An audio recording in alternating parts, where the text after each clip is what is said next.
नमस्कार दर्शकों, आप देख रहे हैं दूरदर्शन हिमाचल और मैं दामिनी भारद्वाज आपका बहुत बहुत स्वागत करती हूं हमारे आज के कार्यक्रम नमस्ते हिमाचल में। दर्शकों, अपने इस कार्यक्रम में हम आपको हिमाचल के रंग बिरंगे रंगों से तो आपकी मुलाकात करवाते ही हैं, लेकिन हर बार हम एक नए रंग के साथ आपके सामने उपस्थित होते हैं और आज भी कुछ ऐसा ही है। एक नए रंग के साथ हम आपके सामने उपस्थित हुए हैं और आज इस विषय के बारे में हम बातचीत करने वाले हैं। उस विषय का नाम है लोकगीत, हमारी संस्कृति हमारी पहचान, और इसके बारे में आज हमें जानकारी प्रदान होगी निशा बालाजी से। तो आइए अपने इस आज के कार्यक्रम को शुरू करते हैं और सबसे पहले मैम हम आपका बहुत बहुत स्वागत करते हैं हमारे आज के कार्यक्रम में। जैसे कि मैम आज हम लोकगीतों के बारे में बात करेंगे और आपके बारे में जानेंगे, बहुत सारी बातचीत करेंगे, लेकिन सुबह सुबह का समय है और हम सभी जानते हैं कि जो अपनी लाइफ की अपने दिन की स्टार्टिंग है वो पॉजिटिविटी के साथ करनी चाहिए। तो मैं आपसे रिक्वेस्ट करूंगी कि इस जो कार्यक्रम है हमारा, इसकी शुरुआत भी हम एक भजन से करें। जी ज़रूर। आओ ता जाओ शिवा मेरी संजरिया बेलाओ लेवो सामी, शिवा मेरे लेवो सामी तेरा वो नुवाणाओ। आओ ता जाओ शिवा मेरी संजरिया बेलाओ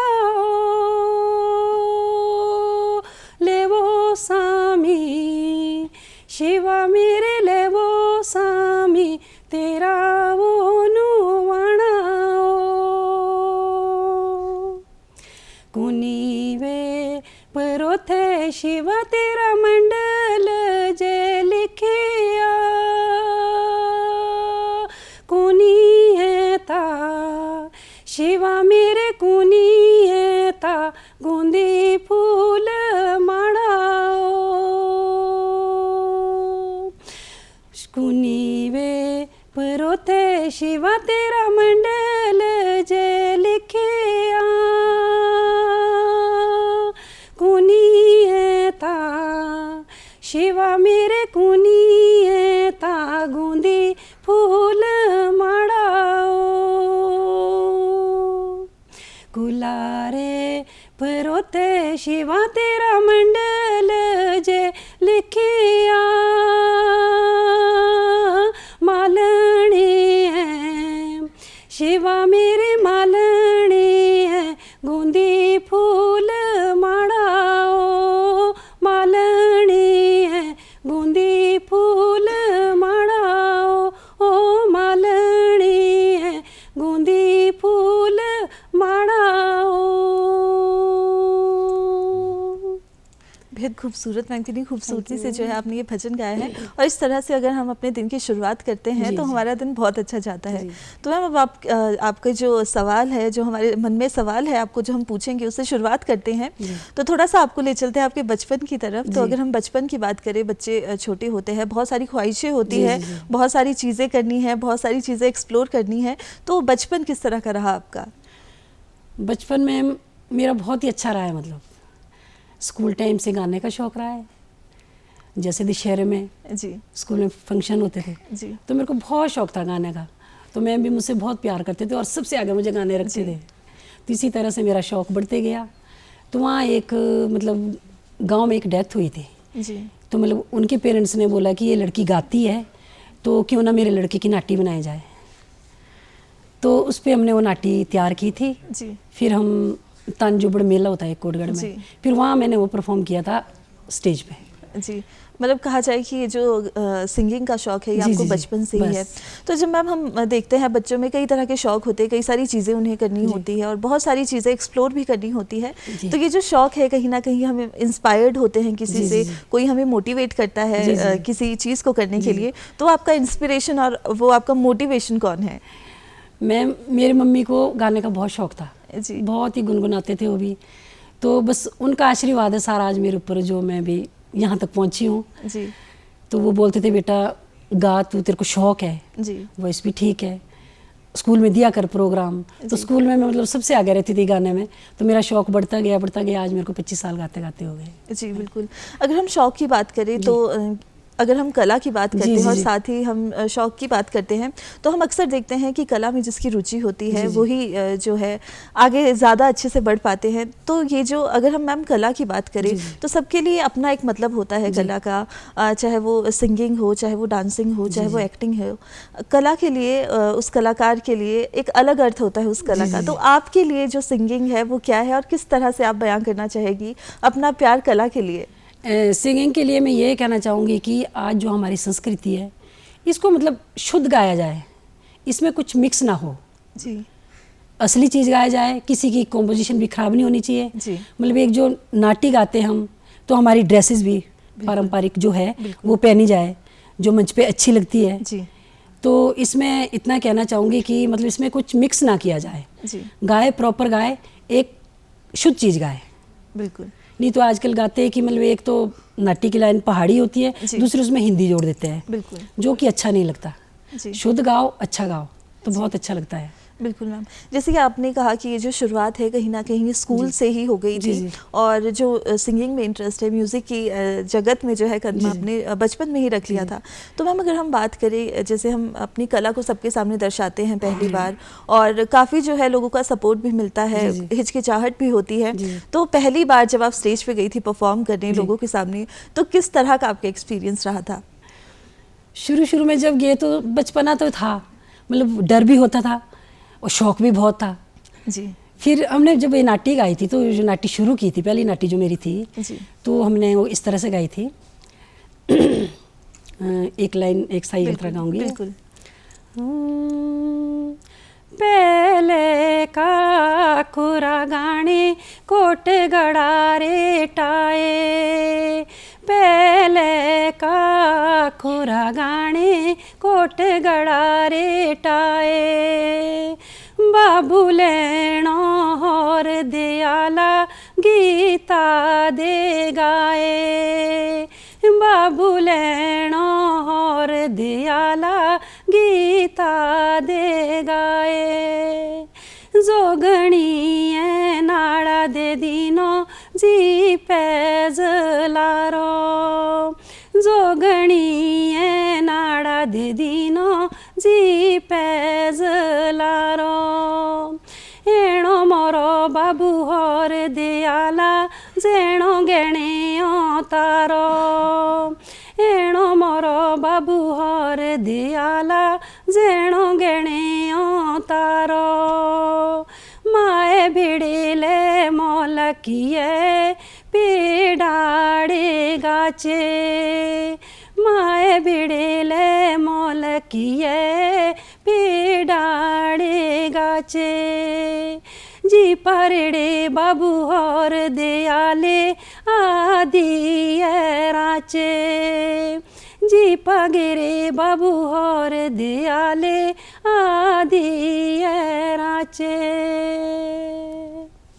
बेहद खूबसूरत मैम, कितनी खूबसूरती से जो है आपने ये गाना गाया है और कहीं ना कहीं गाना था मैम, बहुत खूबसूरत मैम। और कहीं ना कहीं जो आपने कहा कि शौक़ है और बचपन से प्यार है आपको संगीत से, वो कहीं ना कहीं आपके जो गाने हैं उनमें ज़रूर दिखता है। तो मैम अगर हम बात करें जैसे कि हम आगे बढ़ते हैं लाइफ में, बड़े होते हैं, तो कहीं ना कहीं जो फैमिली का सपोर्ट है वो बहुत ज़्यादा इम्पोर्टेंट होता है। और जैसे कि आपने कहा कि आपकी जो माता जी हैं उनको काफ़ी शौक़ था गाना गाने का, तो ये जो फैमिली सपोर्ट है और ये जो हम आगे बढ़ते हैं अपनी कला में, क्योंकि अगर हम थोड़े से पिछले समय की बात करें तो इतना ज़्यादा सपोर्ट नहीं मिलता था और इतने ज़्यादा ऑप्शंस भी नहीं थे कि हम अपनी जो कला है उसको जाहिर कर पाए। अगर हम हिमाचल की बात करें, बहुत मेहनत लगती है आगे पहुंचने में, तो वो किस तरह का दौर था जब आपने शुरू किया और बढ़ते बढ़ते बढ़ते बढ़ते आज आप यहाँ तक पहुँची? मुझे फैमिली का तो काफ़ी सपोर्ट रहा है। जैसे पहले मम्मी का आशीर्वाद रहा है, बाद में फिर मैरिज होगी, मैरिज के बाद हस्बैंड का भी काफ़ी आशीर्वाद रहा है कि तुम आगे बढ़ो, हम तुम्हारे साथ हैं, कभी कोई रोक टोक नहीं हुई।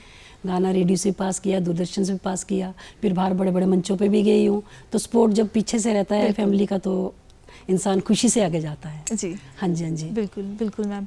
तो दर्शकों, अभी हम जो है गीत संगीत की बात तो कर ही रहे हैं, लेकिन मैं जानती हूँ कि आप चाहते हैं कि अपने इस कार्यक्रम में हम आपको गीत सुनाएं और दिखाएं भी, तो आइए देखते हैं एक लोकगीत।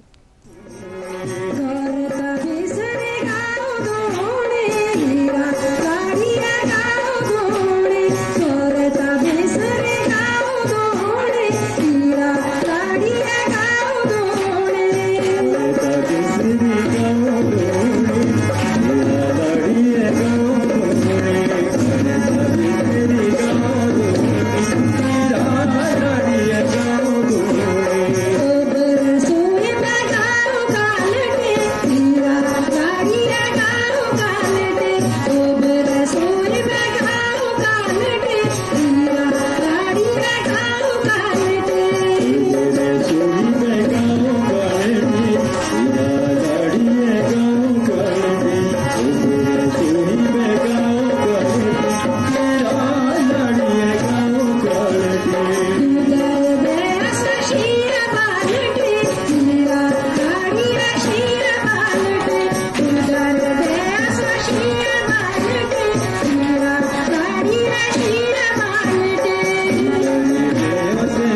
दर्शकों, हमने देखा एक गाना, और जैसे कि हम सभी जानते हैं अपने इस कार्यक्रम में हम आपको हिमाचल के अलग अलग रंग तो दिखाते ही हैं। तो हम बातचीत कर रहे हैं नीना जी से। तो मैम, जैसे कि हम देख पा रहे हैं कि अलग अलग जो है आर्टिस्ट अपनी जो कला को है एक्सप्लोर करता है, अलग अलग तरीके से एक्सप्लोर करता है, और कई ऐसे मंच आते हैं जहाँ पर जाना होता है और अपनी कला को जो है दर्शाना होता है। तो अगर मैं मंच की बात करूँ और आपके एक्सपीरियंस की बात करूँ तो कहाँ कहाँ जो है आपने गाया है? और क्योंकि हम बात करते हैं सिर्फ हिमाचल में ही नहीं, कला जो है एक जगह की नहीं होती है और वो जो अपनी सुगंध है पूरी दुनिया में फैलाती है। तो वो एक्सपीरियंस कैसा रहा आपका? तो मैम ऑल हिमाचल में तो गई हूँ, हर जगह गई हूँ, पर भाषा विभाग की तरफ से मैं काठमांडू भी गई हूँ, असम भी गई हूँ, बड़े बड़े मंचों पे गई हूँ। बहुत अच्छा लगा है, मतलब जब ऐसे गए तो एक अच्छा सा लगा, मतलब जाना हमें वहाँ पे। मतलब कहा जाए कि अलग अलग जो है जगहों का एक्सपीरियंस आपको मिला है। तो मैम, अगर हम बात करें और महिलाओं की हम अगर खासकर बात करते हैं तो, और हिमाचल की अगर हम बात करें तो अलग अलग भाषाएं यहाँ पर बोली जाती हैं, अलग अलग कल्चर जो है यहाँ पर फॉलो किए जाते हैं। और साथ ही अगर हम महिला की बात करें तो एक घर होता है शादी से पहले और एक घर होता है शादी के बाद। तो कहीं ना कहीं ये जो दो कल्चर है आपस में मिक्स होते हैं। तो ऐसा ही आपके साथ भी हुआ है, तो उसके बारे में हमें थोड़ा सा बताइए। बस थोड़ा सा ये है कि मैं अर्की क्षेत्र का गिद्धा सुनाती हूँ आपको। जी बिल्कुल। जैसे वहाँ से गिद्धे गाते हैं तो वो गाती हूँ आपके सामने।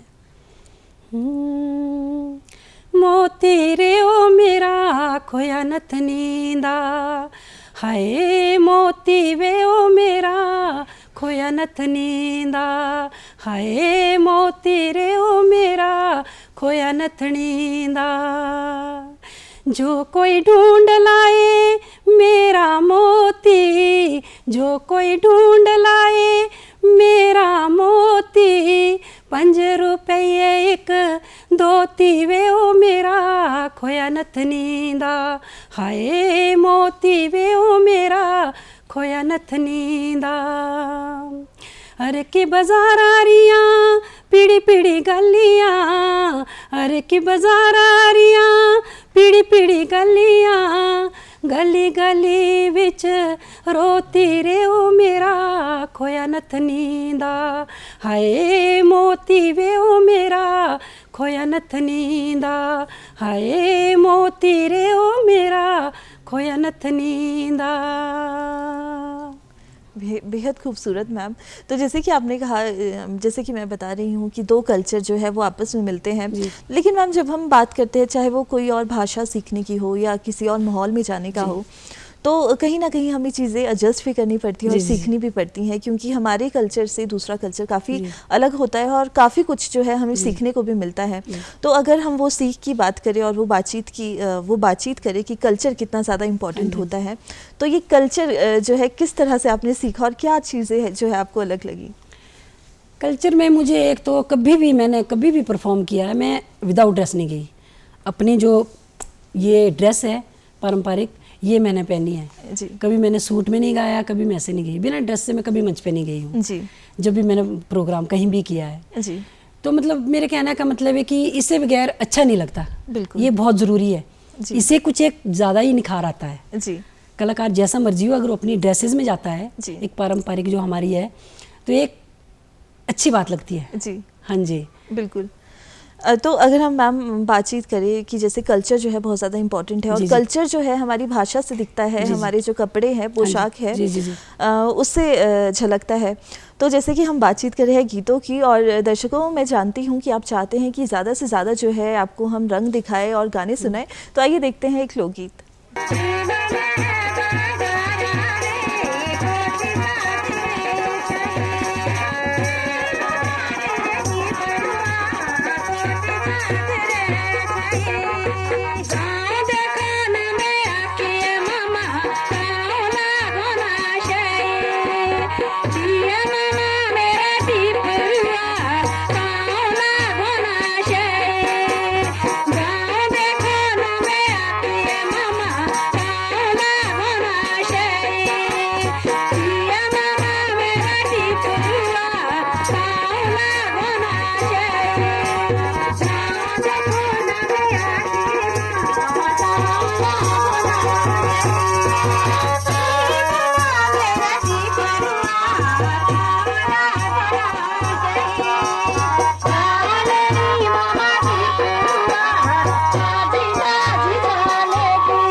तो दर्शकों, हमने देखा एक गीत, और जैसे कि हम जो है हिमाचल की संस्कृति इस गीत के ज़रिए भी देख ही पाए।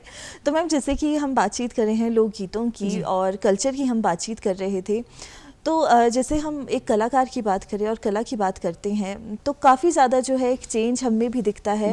और जो समय के साथ है हम में कई तरह के बदलाव आते हैं, कलाकार में कई तरह का जो है बदलाव आता है, और एक एक्सपीरियंस जो है वो मिलता है स्टार्टिंग से लेकर अब तक की। अगर हम टाइम के साथ बात करें तो क्या आपने अपने आप में वो चेंज देखा है जब से आपने शुरुआत की थी और अब तक की अगर हम बात करें?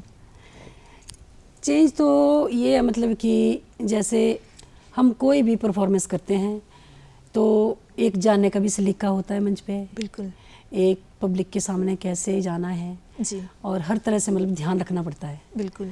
और अपना वेशभूषा बिल्कुल यही इसी में जाना चाहिए ताकि अच्छा लगे जी, कोई मतलब बदसलूकी किसी इस तरह से भी ना हो जी। तो इसी तरह हम आगे जाते हैं मंच पे और दर्शकों को प्रोग्राम दिखाते हैं। जी जी बिल्कुल मैम। तो इसी के साथ अगर हम बात करें कि जो दर्शक है, कलाकार के लिए जो दर्शक है वो सबसे ज़्यादा महत्व रखते हैं, क्योंकि वही श्रोता है, वही जो है फीडबैक भी देते हैं, और उन्हीं के लिए जो है कला कहीं ना कहीं हम उन्हीं के लिए अपनी कला को दर्शाते हैं।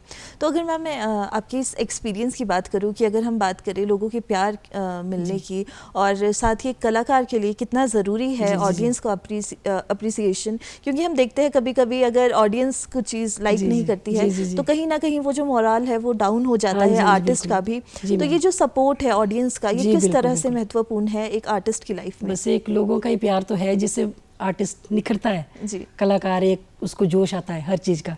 अगर सामने दर्शक नहीं होंगे तो एक गाने वाला भी ऐसे हो जाता है, मतलब उनका प्यार है, जैसे वो तालियां बजाते तो हौसला बढ़ जाता है जी, इसी तरह से अच्छा लगता है जी। बिल्कुल मैम। तो इसी के साथ अगर हम बात करें, जैसे कि हम कल्चर की बात करते हैं और हिमाचल में जो है अलग अलग बोली बोली जाती है और कल्चर अलग है। अगर हम हर डिस्ट्रिक्ट की बात करें तो सारी डिस्ट्रिक्ट का जो है कल्चर अलग है, लैंग्वेज अलग है, और जिस तरह से उनकी जो ड्रेसिंग सेंस है वो भी अलग है। तो एज एन आर्टिस्ट अगर मैं बात करूं, जैसे आप गाते हैं गाना, तो क्योंकि हम जानते हैं कि अगर हम एक ही लैंग्वेज में गाएंगे तो कहीं ना कहीं कनेक्ट नहीं कर पाता है, और जब हम सिंगिंग की बात करते हैं तो अलग अलग जो भाषाएं हैं वो हमें सीखनी पड़ती है, और वो हमें हेल्प भी करता है लोगों के साथ कनेक्ट करने में। तो ये जो आपका सीखने वाला दौर रहा, या हम अगर बात करें कि जो हम सीखते हैं अलग अलग लैंग्वेज, तो ये किस तरह से हुआ और किस तरह की कठिनाइयाँ जो है आपने फेस की? कठिनाइयाँ मैम बहुत आती है सीखने में, बहुत मतलब ये कि आज भी हम स्टूडेंट हैं, आज भी सीख रहे हैं। हम ये नहीं बोलते कि हम बड़े बड़े परफेक्ट है या कुछ ऐसा है, आज भी सीख रहे हैं, जो कुछ मिलता है कहीं से सीख लेते हैं तो अच्छा लगता है, सीखना अच्छा लगता है। किसी ने भी कुछ बोला अच्छी बात है तो हमने वो गांठ बांधी है जी, कोई भी अच्छी बात हो जी। बिल्कुल मैम। तो जैसे कि आप अलग अलग लैंग्वेजेस में गाती हैं, अगर हम बात करें सॉन्ग्स की, तो मैं चाहूँगी कि आप अपनी कोई भी फेवरेट लैंग्वेज का जो है सॉन्ग हमारे दर्शकों को सुना दें।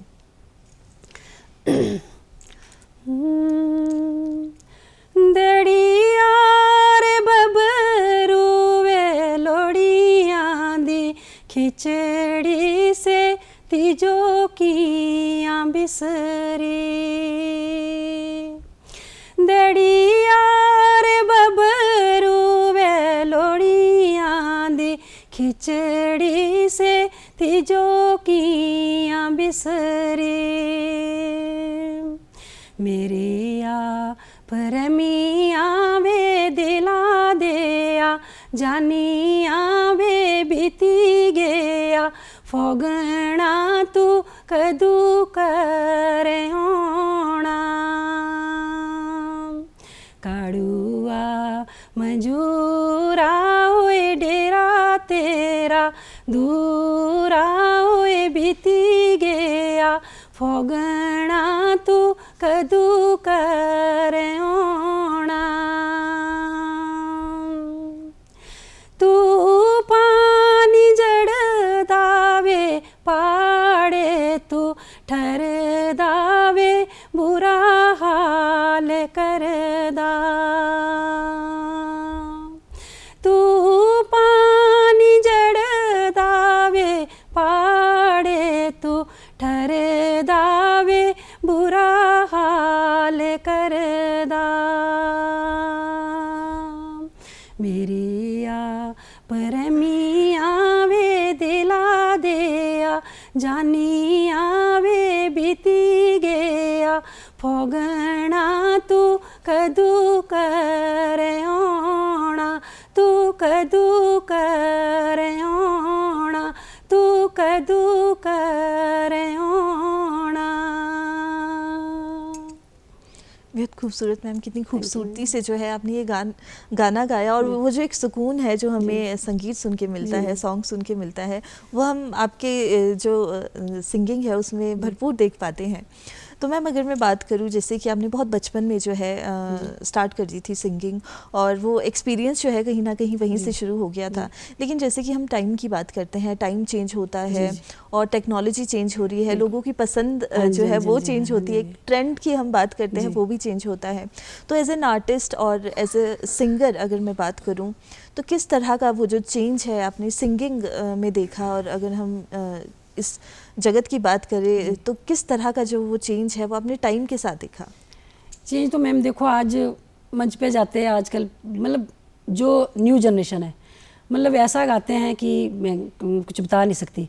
अब हम परफॉर्म करते हैं तो हम एक ठेठ चीज़ गाते हैं, बिल्कुल जो बिल्कुल शुद्ध होगी, उसमें जरा भी मिलावट नहीं होगी उस गाने में जी। आज तो आपको पता है डीजे सिस्टम आ गए हैं, उसी पे ही ज़्यादा वो है, बस यही देखते जैसे शादी ब्याह में बजता तो डीजे ही बजेगा, नहीं तो अपना शादी गीत होते हैं, ब्याह गीत होते हैं, वो गाने चाहिए।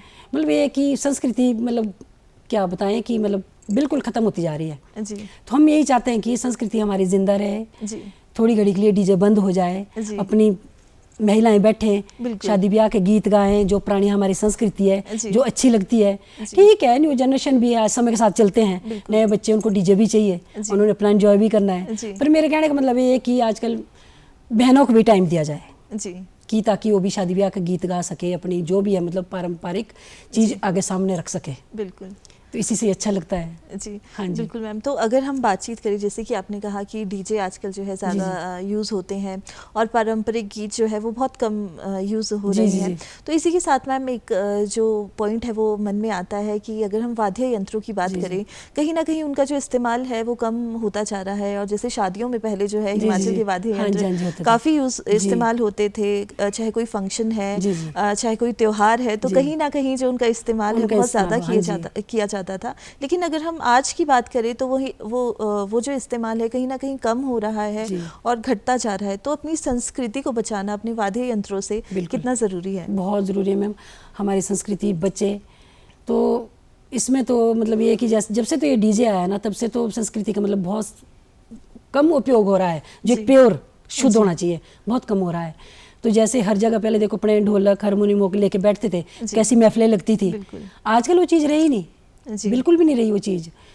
फिर भी चलो हमारी तरफ फिर भी है, बैठते हैं महफिल में, बैठते हैं अपने ढोलक हारमोनियम चिमटा वगैरह कीर्तन भजन होते हैं जैसे, तो बैठ जाते हैं। पर जहाँ ये डीजे लगा है वहाँ तो सब कुछ खत्म हो जाता है जी, ये चीज़ हो जाती है जी।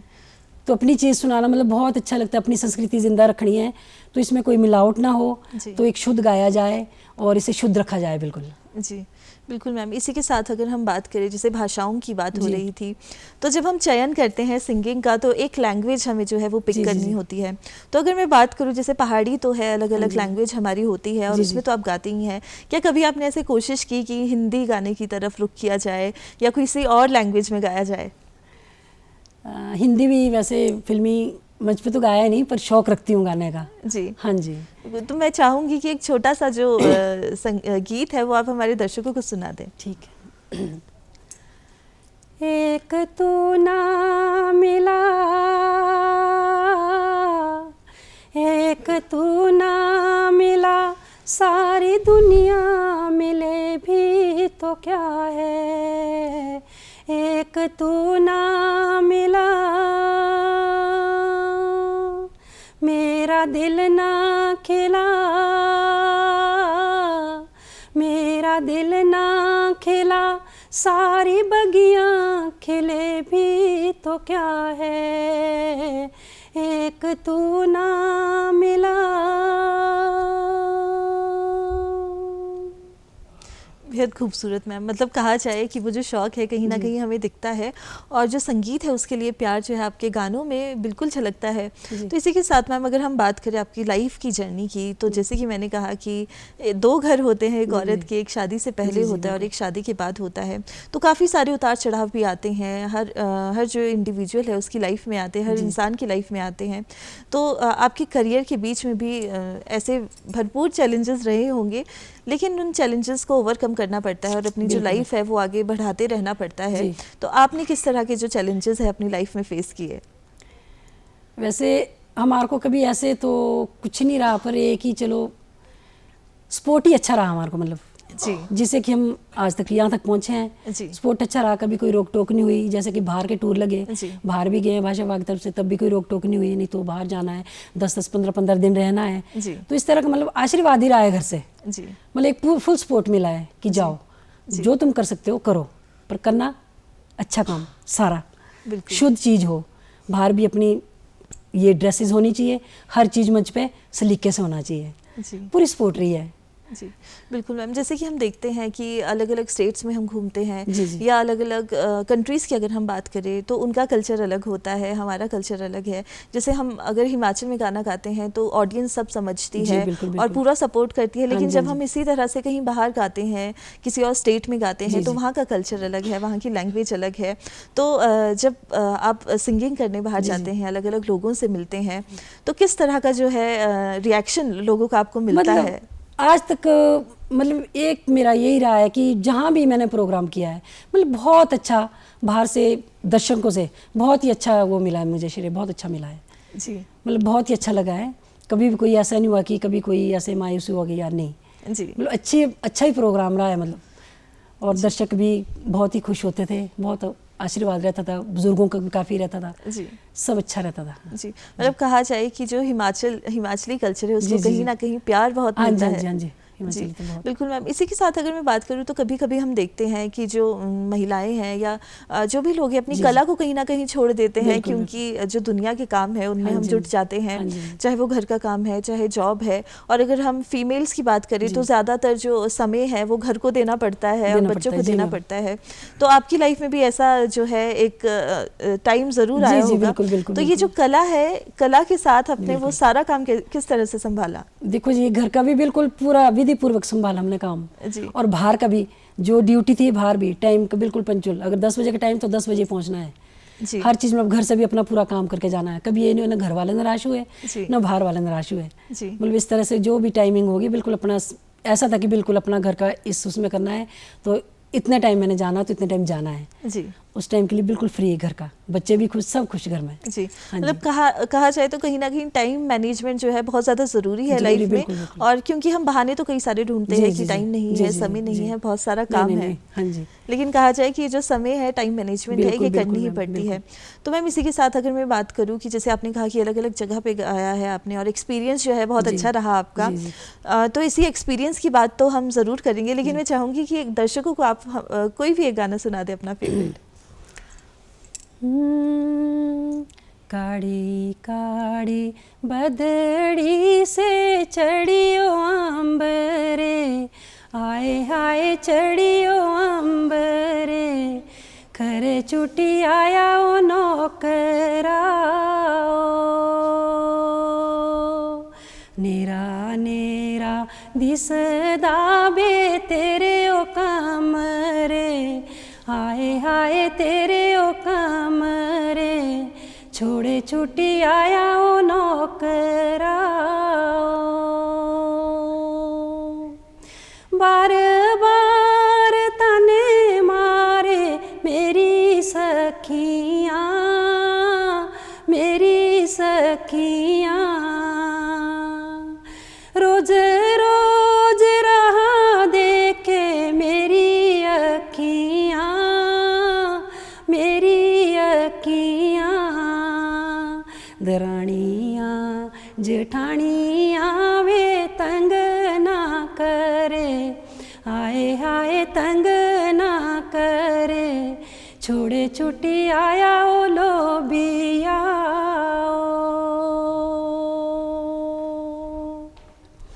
काली काली रातां बेरी पैयां सुनिया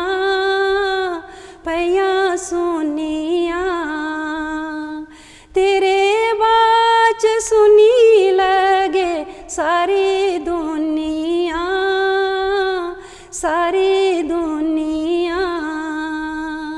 अखियाँ ते अंजुआ ते नाड़े ओ बगोरे आए हाय नाड़े ओ बगोरे करे जो तू आया ओ रांझणा काड़ी काड़ी बदड़ी से चढ़ियो अंबरे आए हाय चढ़ियो अंबरे छोड़े छुट्टी आया ओ नौकरा। बेहद खूबसूरत मैम, कितनी खूबसूरती से जो है आपने ये गाना गाया है और तारीफ़ अगर हम करना चाहे तो वो कभी ख़त्म नहीं होगी क्योंकि आप इस तरह से जो है सिंगिंग करते हैं। तो मैम जैसे कि हम एक्सपीरियंस की बात कर रहे थे, आपने बहुत सारी जगह जो है बहुत सारे मंच पे जो है आपने गाया है और बहुत सारी चीज़ें जो हैं हम सीखते हैं। तो अगर मैं इन सभी एक्सपीरियंस में से अगर आपके फेवरेट एक्सपीरियंस की बात करूँ कि ऐसा वो क्या लम्हा रहा है, ऐसा क्या पल रहा है जो यादगार है, जो आप कभी नहीं भूलेंगे और कहीं ना कहीं हम उससे इंस्पायर भी होते हैं और जब भी हम सोचते हैं तो वो खुशी भी देता है, तो ऐसा कौन सा लम्हा है, ऐसा कौन सा एक्सपीरियंस है आपका? ऐसा रामपुर लवी में मैंने नाटी गाई थी, वहाँ मेरे को बहुत ही अच्छा श्रेय मिला था जी। तो वो वहीं उधर की नाटी थी, तो जब वो गाई थी तो राजा साहब वगैरह सब बैठे थे उस टाइम, तो मतलब बहुत अच्छा वो मिला मेरे को वहाँ पे। तो मैंने वहाँ की नाटी गाई थी, तो मैं थोड़ा सा सुनानी चाहती हूँ। बिल्कुल बिल्कुल। पारा पनुआ सुंगरी धारा दे बिगाड़ा घासालो पारा पनुआ सुंगरी धारा दे बिगाड़ा घासालो पारा पनुआ हिरुआणा पोलस रामा ढीली गाचिए मसालो हिरुआणा पोलस रामा ढीली गाचिए मसालो हिरुआणा देबिनेणे रामपुरा ले आते कंगोणा पाएलो देबिनेणे रामपुरा ले आते कंगोणा पाएलो देबिनेणे पारा पनुआ सुंगरी धारा दे बिगाड़ा घासालो पारा पनुआ।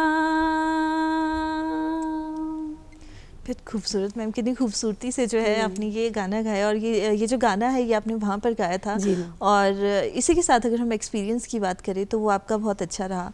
तो मैम अगर हम बात करें कि जैसे आपने इंस्पिरेशन की बात की तो वो कहीं ना कहीं आपकी मदर है, लेकिन अगर हम अपने फेवरेट सिंगर की बात करते हैं और फेवरेट की हम बात करते हैं तो वो हमारे कहीं ना कहीं होते ही हैं। तो अगर मैं पहाड़ी लैंग्वेज की बात करूं तो आपका फेवरेट सिंगर उसमें कौन है? और जैसे कि आपने कहा कि आप हिंदी गानों में भी रुचि रखती हैं, तो वहाँ भी कोई ना कोई आपका फेवरेट होगा, तो उनके बारे में हमें थोड़ा सा बताइए। फेवरेट सिंगर तो आजकल काफ़ी हैं लोग, जो मेरे फेवरेट तो वही हैं जो शुद्ध चीज़ गाएंगे। बिल्कुल बिल्कुल, क्योंकि हम खुद भी बिल्कुल मिलावट नहीं करते। कोई नाटी गानी है, कोई भी लोर का गाना है, अपर का गाना है, बिल्कुल वही गाना है जो है, उसमें मिलावट जरा भी नहीं करना जी। तो ऐसे मतलब कुलदीप शर्मा जी भी हैं जो एक बहुत अच्छा गाते हैं जी, बहुत शुद्ध गाते हैं, बिल्कुल बहुत ही अच्छा गाते हैं, बुलंदबाज हैं जी, तो उनको भी मैं बहुत मानती हूँ जी। और अगर मैं हिंदी सॉन्ग्स की बात करूँ और हिंदी लैंग्वेज की बात करूँ तो वहाँ आपका कौन फेवरेट है? हिंदी में मैं रफ़ी जी को बहुत पसंद करती हूँ जी। रफ़ी जी बिल्कुल, मतलब कहा जाए तो कहीं ना कहीं जो इंस्पिरेशन है वो हिंदी गानों की वहीं से आती है। तो मैम अगर हम बात करें, जैसे कि हम समय की बात कर रहे थे, डीजे की हमने बात की, वाद्य यंत्रों की हमने बात की, तो आजकल एक और चीज़ें जो है हम ट्रेंड में देखते हैं वो है जैसे रिमिक्स हम काफ़ी देखते हैं। पुराने गानों को लेकर जो है नया गाना बना दिया जाता है, नए लिरिक्स उसमें डाल दिए जाते हैं। ये जो रिमिक्स है कहीं ना कहीं अच्छा भी है, क्योंकि जो ऑडियंस है वो कहीं ना कहीं रुख करती है पुराने गानों की तरफ, और अगर हम देखें तो कहीं ना कहीं उस ओरिजिनल सॉन्ग के साथ छेड़छाड़ भी की जाती है। बिल्कुल बिल्कुल। तो ये जो रिमिक्स है ये किस तरह से सही भी है और आपके विचार इसमें क्या है?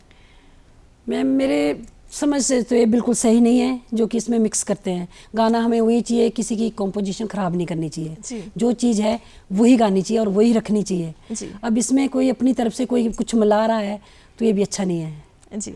अब जैसे पुराने ओल्ड सॉन्ग, फिल्मी गाने भी है, उसमें भी आजकल के ये तरह की छेड़छाड़ होती है। पूरा नाट्यम तो भला हो ही रही है, बिल्कुल, पर ये कि फिर भी मेरी वही बात आ रही है कि शुद्ध चीज़ गानी चाहिए, जो है वही रखना चाहिए और वही गाना चाहिए, इसमें ज़रा भी मिलावट नहीं होनी चाहिए जी। हाँ जी, बिल्कुल मैम, जैसे कि आप पहले बता भी रहे थे और हम बातचीत भी कर रहे थे कि जो कल्चर है वो हमारे जो फोक सॉन्ग है उनसे तो दिखता ही है, लेकिन साथ ही जो हम पहनते हैं उससे भी दिखता है। तो आजकल की अगर हम बात करें तो हम देखते हैं हिमाचली नाटी देखते हैं, अपनी फोक सॉन्ग्स देखते हैं, तो कहीं ना कहीं जो हमारी भाषा है वो तो इस्तेमाल होती है, उसका यूज़ तो होता ही है, लेकिन साथ ही अगर हम वीडियो की बात करें तो उसमें हम देखते हैं कि जो कल्चर है वो थोड़ा सा हम कम देख पा रहे हैं इस वक्त की अगर हम बात करें, और वेस्टर्न की तरफ जो है, वेस्टर्नाइजेशन की तरफ जो वीडियोस है वो थोड़े से ज़्यादा जा रहे हैं। तो वो किस तरह से जो है होना चाहिए, और ये जो चेंज है किस तरह से आप इसे देखती हैं? चेंज तो देखो, आज एक तो ये संस्कृति वाली बातें आ गई, फिर भी जी किसी भी छेड़छाड़ नहीं होनी चाहिए। दूसरी रही हमारे नशे की बात जी, जैसे आज नई पीढ़ी बिल्कुल नशे की ओर जा रही है जी, जहाँ तक हो सके हमें उन्हें बचाना चाहिए, नहीं तो आज देखो दुनिया में क्या कुछ नहीं हो रहा है, जितने भी न्यू जनरेशन है नशे की ओर बढ़ रहे हैं। बिल्कुल, तो मेरे कहने का मतलब ये है कि उन्हें ज़्यादा से ज़्यादातर से बचाया जाए जी। बिल्कुल बिल्कुल मैम, मतलब कहा जाए कि जो यूथ है उन्हें समझने की भी ज़रूरत है कि अपनी लाइफ के साथ क्या करना है। लेकिन साथ ही मैम अगर हम कल्चर की बात करते हैं तो अलग अलग रंग है कल्चर के, लेकिन हम देखते हैं कि थोड़ा सा हम जो है अलग गानों की तरफ ज़्यादा जाते हैं, नाटी को थोड़ा सा कम सुनते हैं, अपने फोक सॉन्ग्स को थोड़ा सा हम कम सुन रहे हैं, तो कहीं ना कहीं वो जो प्यार है वो ख़त्म होता भी दिख रहा है और वेस्टर्न की तरफ जो है ज़्यादा बढ़ाव भी दिख रहा है। तो इसके बारे में आपका क्या कहना है? मेरा कहने का मतलब तो यही है कि अपनी संस्कृति की से बिल्कुल भी आंख ना चुराए जी, जितनी अपनी संस्कृति को बढ़ा सकते हैं शुद्ध बढ़ाओ जी। ये कहना चाहूँगी कि संस्कृति से कभी भी छेड़छाड़ ना हो, अपनी संस्कृति को शुद्ध रखें और इसको बिल्कुल प्योर रखो जी। बिल्कुल मैम, तो अगर जैसे आप हम बात कर रहे थे कि अलग अलग जगह जो है आपने गाया है, लेकिन एक ऐसा गाना होता है जो बहुत पसंद होता है लोगों को भी और वो भी रिक्वेस्ट करते हैं कि आप गाएं, और वो अपना भी बहुत ज़्यादा फेवरेट होता है, तो ऐसा कौन सा सॉन्ग है? और मैं चाहूँगी कि थोड़ा सा वो आप हमारे दर्शकों को भी सुना दें। मैंने चंकी की वो नाटी गाई थी एक जगह जी जी, तो मतलब बहुत ही सराहनीय की थी वो लोगों ने, जो गाई थी मैंने बिल्कुल शुद्ध गाई थी वो। अब तो उसमें भी और कुछ बहुत कुछ जोड़ दिया ना, पर मैंने वो कुछ नहीं गाया, मैंने वही गाया जो था, जो हुआ था उसमें जी, जी, मैंने वही गाई थी, तो मैं थोड़ी सी वो आपको सुना रही हूँ।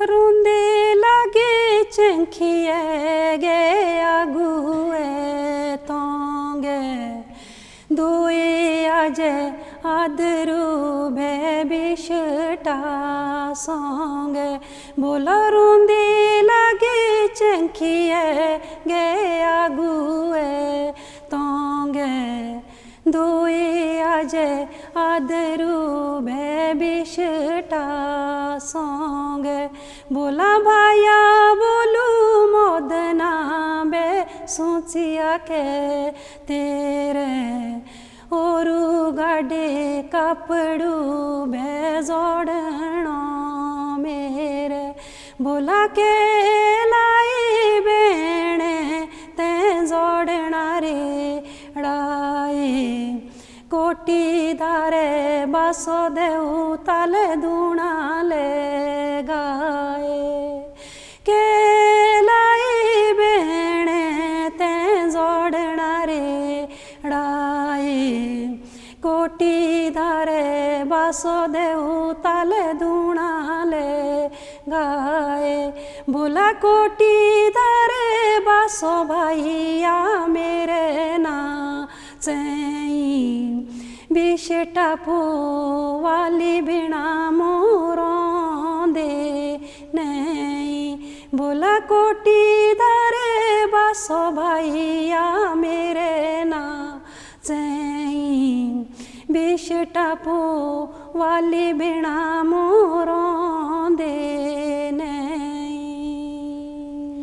बेहद खूबसूरत मैम, कितनी खूबसूरती से मतलब जो वो है सती हो गई थी जी। तो उसका भाई बोलता है कि मतलब अपने पति के पीछे ऐसे नहीं जलना है, जी। तेरे को मैं कोटीधार की थी रहने वाली, तेरे को वहाँ पूरा बासा देता हूँ भाई जी। और गाय भी देता हूँ साथ में दोनों को। जी। तो वो कहती है मुझे कुछ नहीं चाहिए पर मैं बिष्ट वाले के बगैर रह नहीं सकती। जी बिल्कुल हाँ मैम। जी। कहा जाए तो वो जो कल्चर जी, है वो जी, कहीं ना बिल्कुल, कहीं बिल्कुल। गीतों हाँ जी, में भी हाँ जी। दिखता है। तो मैम हम आपका बहुत बहुत धन्यवाद करना चाहेंगे हमारे कार्यक्रम में धन्यवाद आज मैम। आने के लिए और इतनी सारी जो है हमें जानकारी देने के लिए, अपना एक्सपीरियंस शेयर करने के लिए आपका बहुत बहुत धन्यवाद। धन्यवाद। और इसी के साथ दर्शकों मैं आप सभी का धन्यवाद करना चाहूँगी हमारे कार्यक्रम में हमारे साथ बने रहने के लिए। अभी के लिए आपसे लेंगे इजाज़त, लेकिन आप देखते रहिए दूरदर्शन हिमाचल और जाते जाते भी हम आपको दिखा देते हैं एक गीत।